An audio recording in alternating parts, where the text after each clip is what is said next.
Hello guys, welcome to my channel. So Nifty आज flat closing दिया है और जैसा कि मैंने अपने प्रीवियस वीडियो में आपको बताया था, लास्ट वीडियो आप चाहो तो चेक कर सकते हो कि मार्केट में अगर कोई बैड न्यूज़ नहीं आता है तो मार्केट आज के दिन, डैट इज़ मंडे, मार्केट जो है खुद को ऊपर ले जाने का कोशिश करेगा।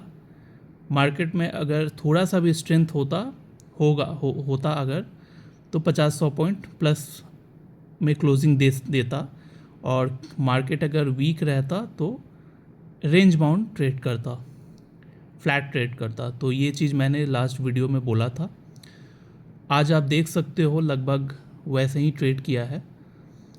सुबह हम लोग प्लस में खुले थे क्योंकि जीएसटी का जो लास्ट मंथ का कलेक्शन है वो 10% बढ़ा है। ये एक पॉजिटिव न्यूज़ था। और दूसरा न्यूज़ ये था कि वीकेंड में आपने सुना होगा कि फ्राइडे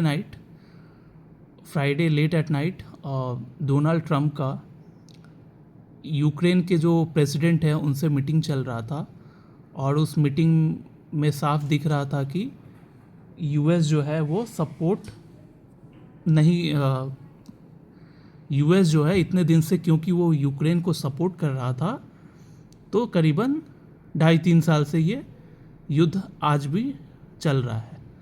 लेकिन यूएस ने, अगर यूएस अपना सपोर्ट टान ले, सपोर्ट ना दे, तो ये जो वॉर चल रहा है ये करीबन 2 हफ्ते में ही ख़त्म हो गया होता। 2 हफ्ते में ही ख़त्म हो गया होता। तो क्योंकि यूएस के साथ थोड़ा पंगा हो गया यूक्रेन के प्रेसिडेंट का, तो मार्केट एक्सपेक्ट कर रहा था कि ये जो वॉर है ये अब ज़्यादा दिन नहीं टिकेगा, ये अब वॉर बंद हो जाएगा, जो रशिया एंड यूक्रेन का वॉर चल रहा है 3 साल से। तो इस न्यूज़ को मार्केट ने पॉजिटिवली इस पर रिएक्शन दिया था। Friday late at night sharp rally आई थी यूएस मार्केट में, और अपना एसजीएक्स निफ्टी भी 90 पॉइंट अपसाइड देकर क्लोज हो गया। तो ये दो न्यूज़ की वजह से आज सुबह गैप अप खुला था शेयर बाज़ार अपना, 100 पॉइंट से ऊपर निफ्टी ट्रेड कर रहा था। बट क्योंकि मार्केट में अपना जो मार्केट का जो फंडामेंटल्स है ये अभी वीक है, तो फर्दर सेलिंग आ गई, सेल ऑफ देखने को मिला, और हम लोग करीबन 22,000 का जो लेवल है, 22,000 का जो लेवल है उसको हम लोग टच करके किए। एंड देन आपको जैसे चार्ट के हिसाब से मैंने बताया था कि देखिए -4 के आसपास यहाँ सेलिंग आई है, सेल ऑफ -4 तक गया, बट वहाँ सस्टेन नहीं करता है। जैसे मैंने आपको लास्ट वीडियो में बताया था कि मैं 2022 में एक बार सेलिंग आया था तो ये -6 तक गया था। तो -6 तक चला तो गया था, लेकिन वहाँ पे सस्टेन नहीं करता है, फर्दर एक अपसाइड अपने को देखने को मिलता है। तो वही यहाँ से बॉटम बनकर आप देख रहे हो ऊपर की तरफ लाइन बनना स्टार्ट किया, बाइंग आना स्टार्ट हुई, और 22,000 से हम लोग करीबन 150 पॉइंट करीबन जंप देखने को मिला आज के डे लो से। और अगर हम लोग, ये तो 1 आवर का टाइम फ्रेम की मैं बात कर रहा था, अगर 30 मिनट्स की टाइम फ्रेम देखूँ तो ऑलमोस्ट टॉप बन चुका है, और कल जो है हमें फर्दर एक सेलिंग देखने को मिलेगा एज़ पर चार्ट। अगर कोई पॉजिटिव न्यूज़ आ गया तब तो चार्ट के ऊपर रिएक्शन नहीं देगा बाज़ार, तब तो ऊपर चला जाएगा। लेकिन अगर न्यूज़ कुछ भी नहीं आता है आज रात, तो चार्ट के हिसाब से हम लोग को कल एक सेल ऑफ देखने को मिलेगा, और मे बी हम लोग कल 22,000 का लेवल भी तोड़ सकते हैं। मार्केट जिस तरह से वीक नज़र आ रहा है, यहाँ से 200-300 पॉइंट आराम से कल टूट सकता है अगर फर्दर सेल ऑफ आता है तो। कल या परसों तक, कल अगर ना भी टूटे तो परसों तक मैं एक्सपेक्ट कर रहा हूँ कि 22,000 का लेवल अब टूट जाएगा, और हम लोग फर्दर नीचे 21,000 में जाएंगे। फिर वहाँ अगर देखा जाएगा वहाँ क्या रिएक्शन दे रहा है, अगर वहाँ भी वीक हुआ, फर्दर सेल ऑफ आया, तो हम लोग 20,000 भी जा सकते हैं।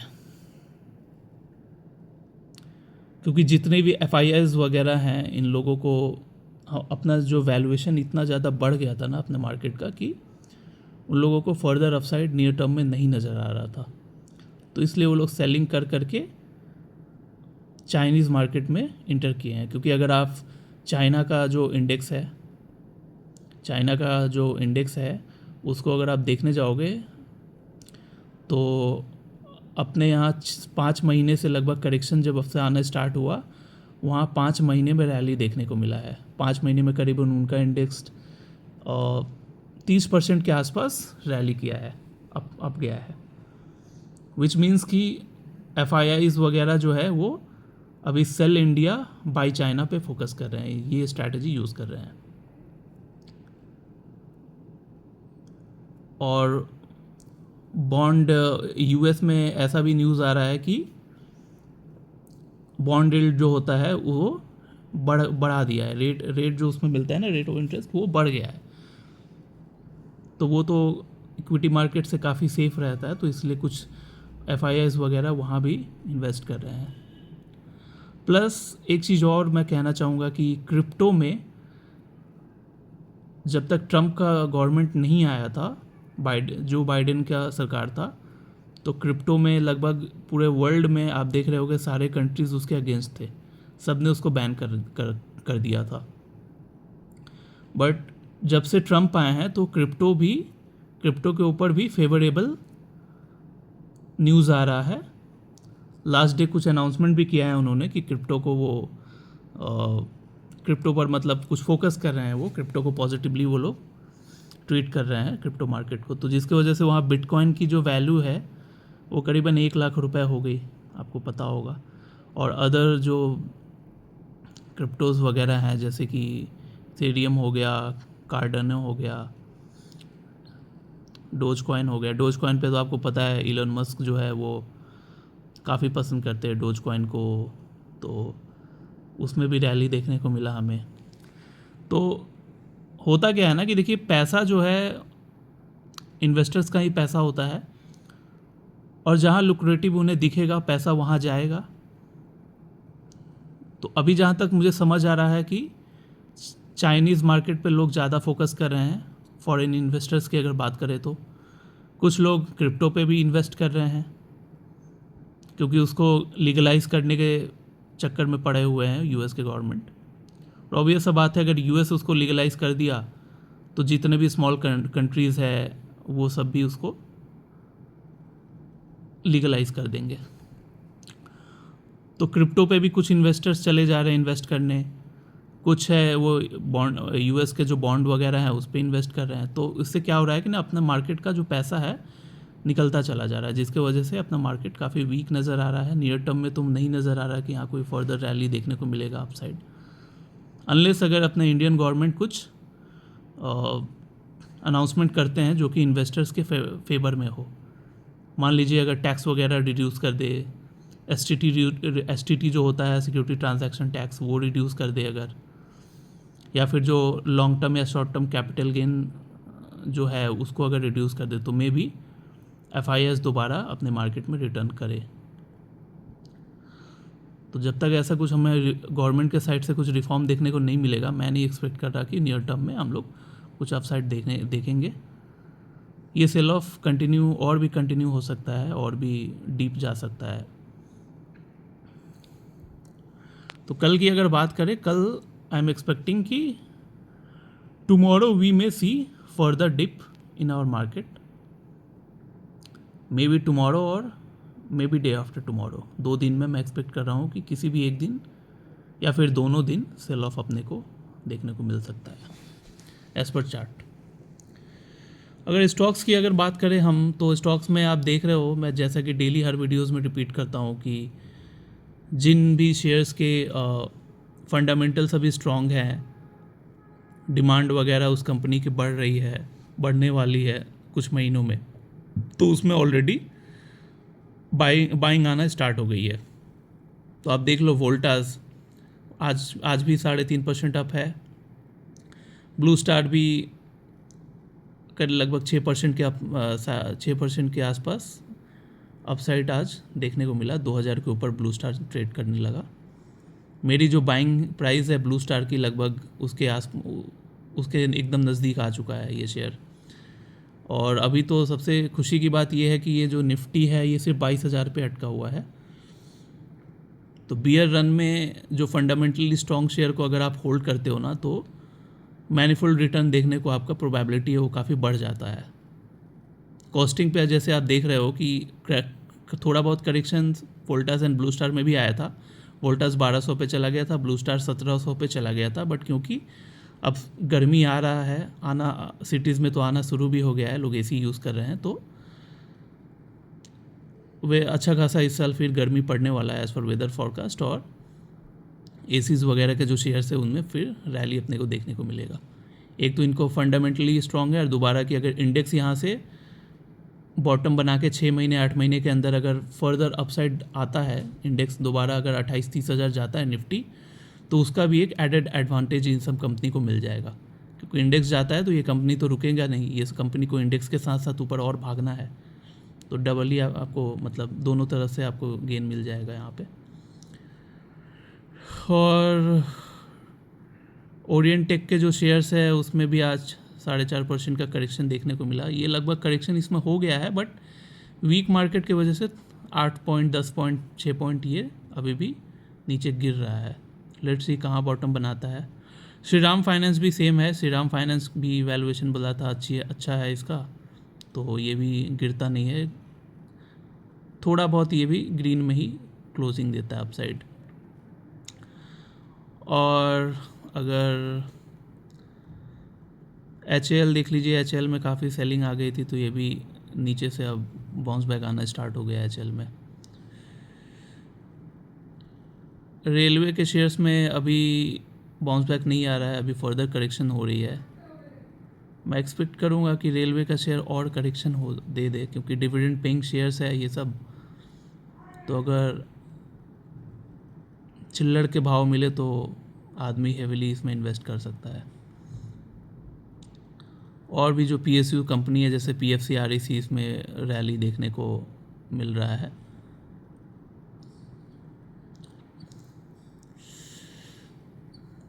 वेदांता भी आज 3.5% अप था। अपोलो हॉस्पिटल, जो लोग अपोलो हॉस्पिटल में अपना चेकअप्स वगैरह कराते हैं तो उनको अच्छे से पता होगा, चाहे कितनी भी मंदी आ जाए, पेशेंट यहाँ पे बहुत आते हैं, बहुत।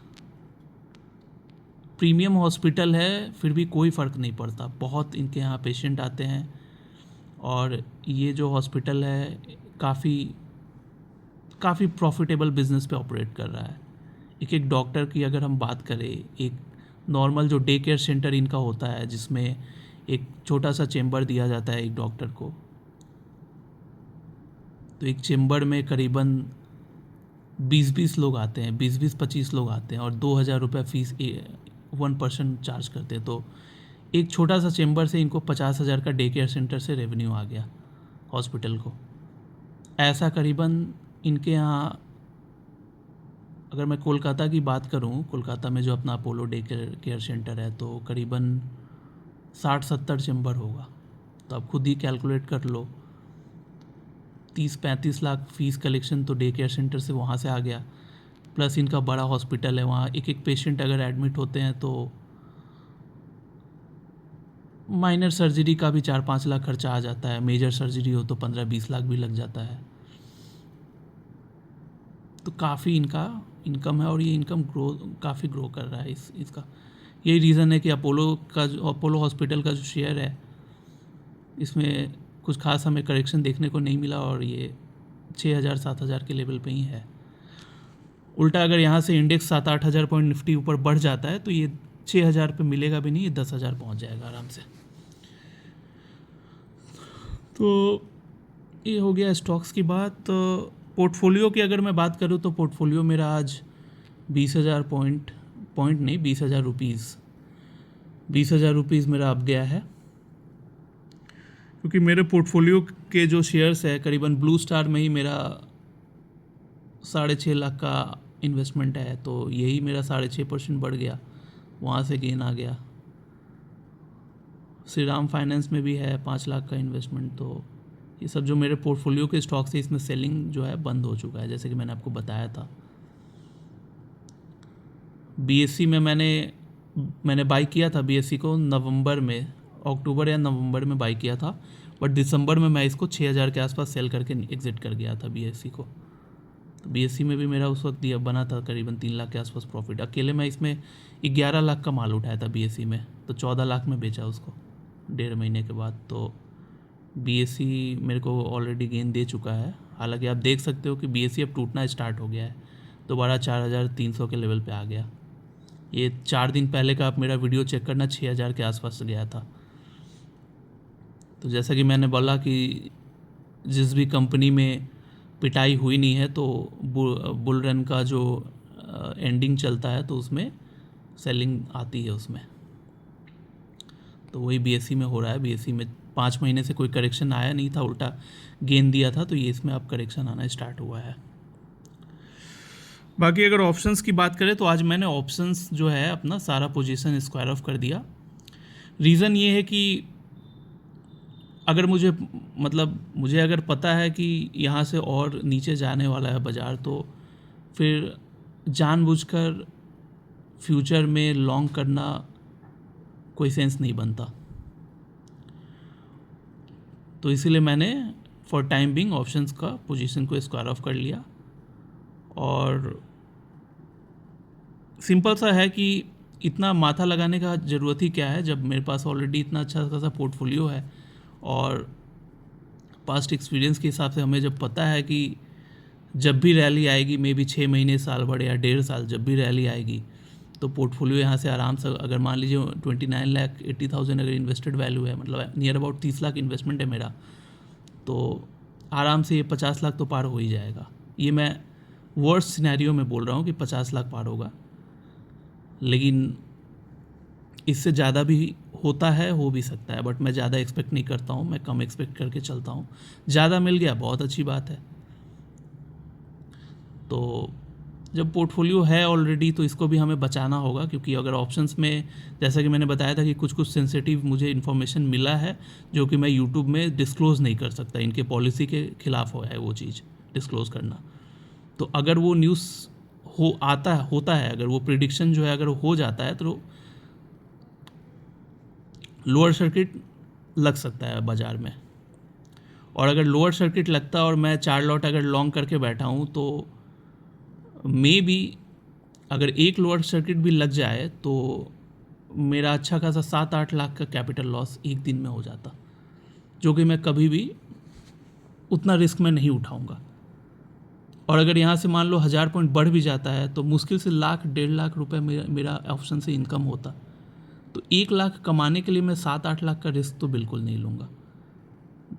यहाँ से अगर 4,000 पॉइंट भी ऑप्शंस बढ़ जाता है तो मेरे को मुश्किल से 7-8 लाख ही ऑप्शंस में मेरा गेन होगा। अगर मैं इंडेक्स की बात करूँ, अगर 4,000 पॉइंट करेक्शन हुआ है ऑल टाइम हाई से, तो 4,000 पॉइंट अगर यहाँ से बढ़ता है इंडेक्स, तो ऑप्शंस में मुझे मुश्किल से 7-8 लाख रुपए का ही प्रॉफिट होगा। तो मैं 7-8 लाख रुपए प्रॉफिट कमाने के लिए मैं 30 लाख का रिस्क तो नहीं लूँगा, उल्टा मैं छोड़ दूंगा। ये 30 लाख ही है, 60, 70, 80 लाख, 1 करोड़ भी हो सकता है। कोविड के टाइम में मैंने खुद देखा है, स्टेट बैंक जैसा शेयर मेरे पास 3,000 क्वांटिटी था, वैल्यू उसका 10 लाख रुपए मैंने सिर्फ स्टेट बैंक में इन्वेस्ट किए थे, उसका वैल्यू आधा हो गया था जब करेक्शन आया तो। और जो लोग अगर मार्केट में पहले से, आपको पता है कि स्टेट बैंक का जो शेयर है वो blue chip share, large cap का शेयर है, उसमें ज़्यादा करेक्शन नहीं आता है। लार्ज कैप का शेयर आज भी देखो मंदी में भी मुश्किल से 20% टूटा है, लेकिन मेरा उस वक्त 50% टूट गया था कोविड के टाइम में। फिर भी वो वहाँ से स्टेट बैंक का जो शेयर है,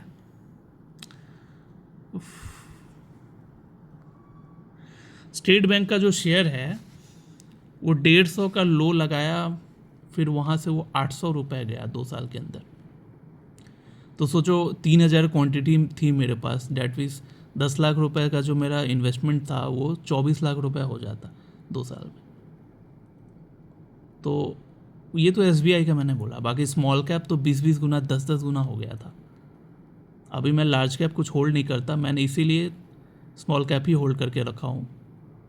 और ये जितना शेयर्स की मैंने बात की, ब्लू स्टार हो गया या श्री राम फाइनेंस हो गया, ये सब मिड कैप स्मॉल कैप के शेयर्स है, मिड कैप के शेयर्स है मोस्टली। ओरिएंटेक है, ये स्मॉल कैप का शेयर्स है। तो आज ये यहाँ से 50% टूट गया, उसका मुझे गम नहीं है। मैं इसलिए एक्साइटेड हूँ कि नेक्स्ट बुल रन जो आएगा तो ये मिनिमम 3-4-5 गुना तो हो ही जाएगा वर्स्ट सिनेरियो में। उस बात को खुशी है मुझे, और मैं पर्सनली चाहता भी हूँ कि ये फर्दर एक्सटेंड हो, 6-7-8 महीना बुल रन ना आए, ताकि मेरे पास कुछ फ्रेश फंडिंग तब तक आ जाएगा, जो कि मैं फर्दर इसमें और डाल दूंगा। तो इसलिए मैं चाहता हूँ कि नियर टर्म में इसी रेंज पर रहे, थोड़ा बहुत सेल ऑफ आए लेकिन बुल रन ना आए, ताकि और पैसा बंदा बना सके इंसान। तो ऑप्शंस का जो मैंने आज एग्जिट कर दिया करीबन 1 लाख के आसपास का, 1,63,000 तो यहाँ दिख रहा है, बट 40,000 मैंने फरवरी मंथ से अगर कैलकुलेट करूँ तो प्रॉफिट बुक किया हुआ है, दिखा देता हूँ आपको। तो 1,20,000 के आसपास का मेरा नेट लॉस हुआ ऑप्शन में। तो मैंने सोचा कि फॉर द टाइम बिंग उसको एग्जिट कर देना ही बेटर रहेगा। बाकी अब जब नेक्स्ट जो बुल रैली आएगी, नेक्स्ट बुल रैली में अपन कमा लेंगे जब अच्छे से, उसके बाद सोचा जाएगा।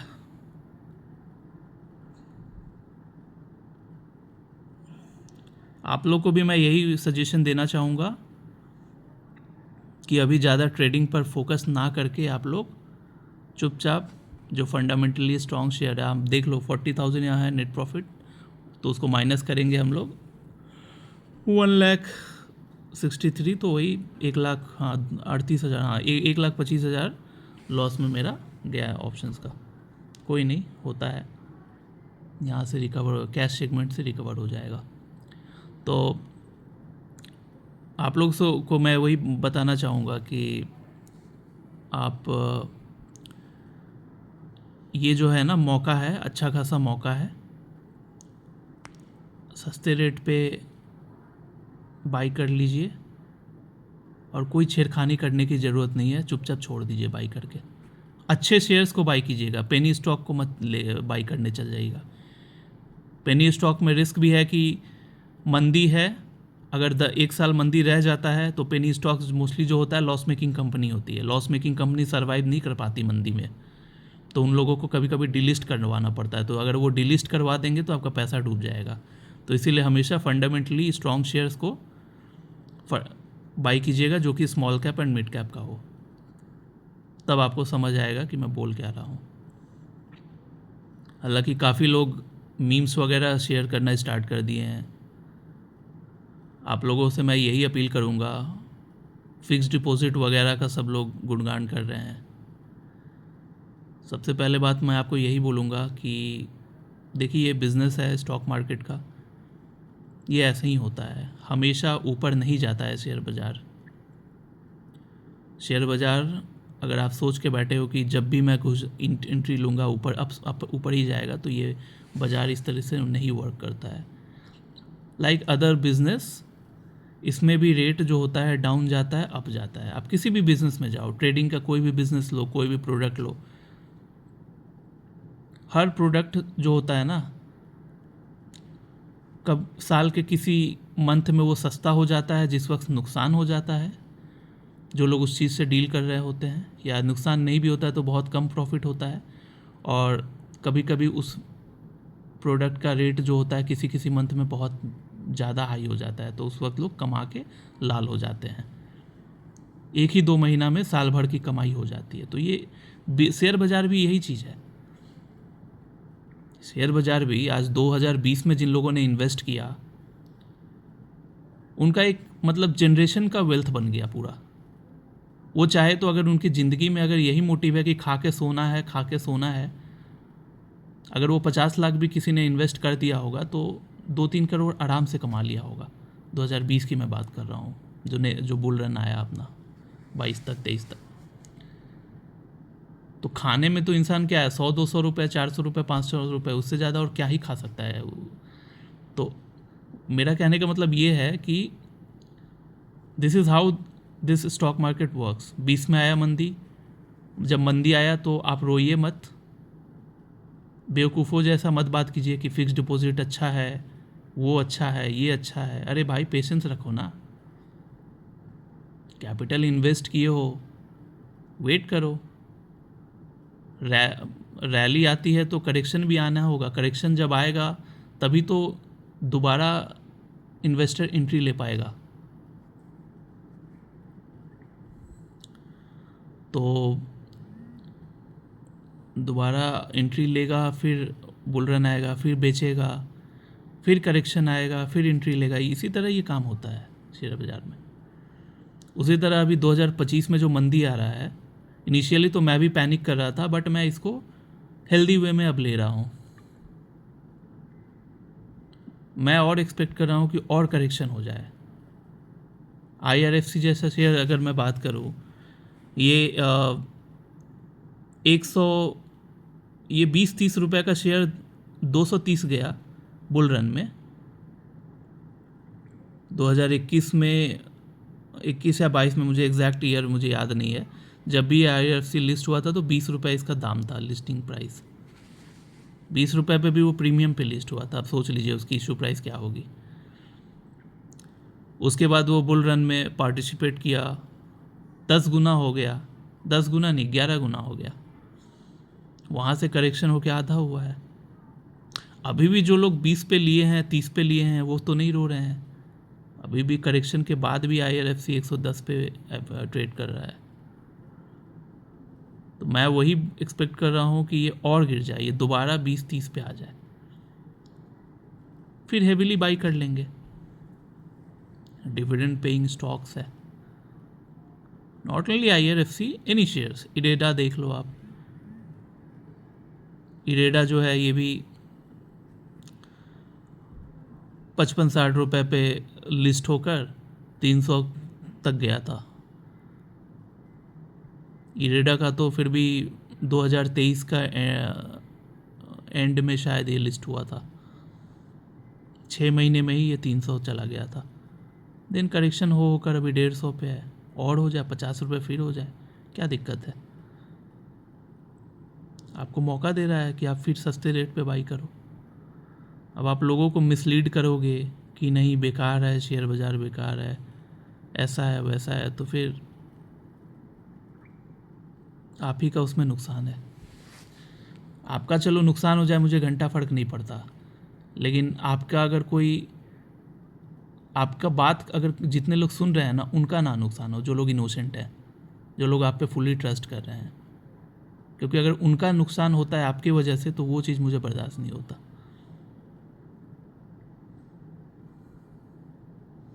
तो और एक कहावत भी है कि दो तरह के लोग होते हैं दुनिया में। एक होता है कि वो हवा का रुख पहचान लेते हैं और उस चीज़ का फ़ायदा उठाकर कमाकर निकल जाते हैं, और दूसरे तरह का लोग होते हैं कि वो, उनको हर चीज़ से प्रॉब्लम है, कुछ भी हो उनको हर चीज़ से प्रॉब्लम है, कंप्लेन करेंगे, उनसे कुछ हो नहीं पाता है, और वो हमेशा क्रिटिसाइज़ करेंगे।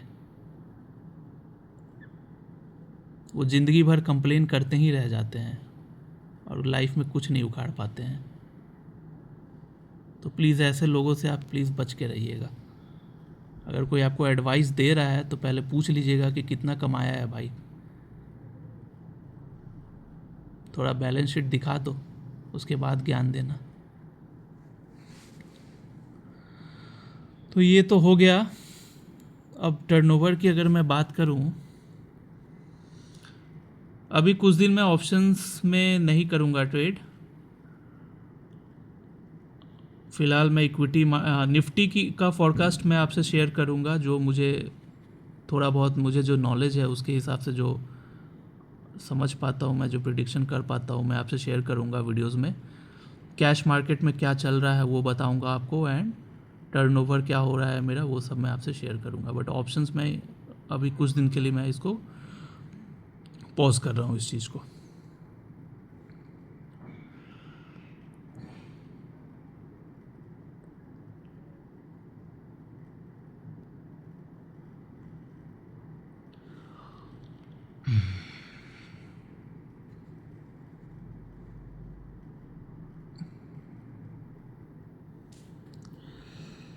टर्नओवर की बात करें तो क्योंकि आज मार्केट वोलाटाइल था तो 414 ऑर्डर पंच हुए हैं, विच मीन्स 10 रुपये के हिसाब से 4140 रुपये मेरा यहाँ पे बना। अब पोर्टफोलियो में मेरा 20,000 अप गया, विच मीन्स 24,000 नेट मेरा हुआ। ऑप्शंस में 1,20,000 है तो मैं उसको इसी से रिकवर करूँगा। तो 25,000, तो 1,25,000 माइनस 24,000 1,01,000 है। उम्मीद करता हूँ कि सेल ऑफ अगर नहीं आता है तो ये 10, 12, 15 दिन में रिकवर हो जाएगा मेरा 1 लाख जो गया अभी। ठीक है गाइस, वीडियो काफ़ी लंबा हो गया, 31 मिनट का हो गया, और मैं एक और वीडियो आज शूट करूँगा तो उसमें क्या कंटेंट होगा उस वीडियो में ही मैं बताऊँगा आपको। ठीक है, थैंक्स फॉर वॉचिंग।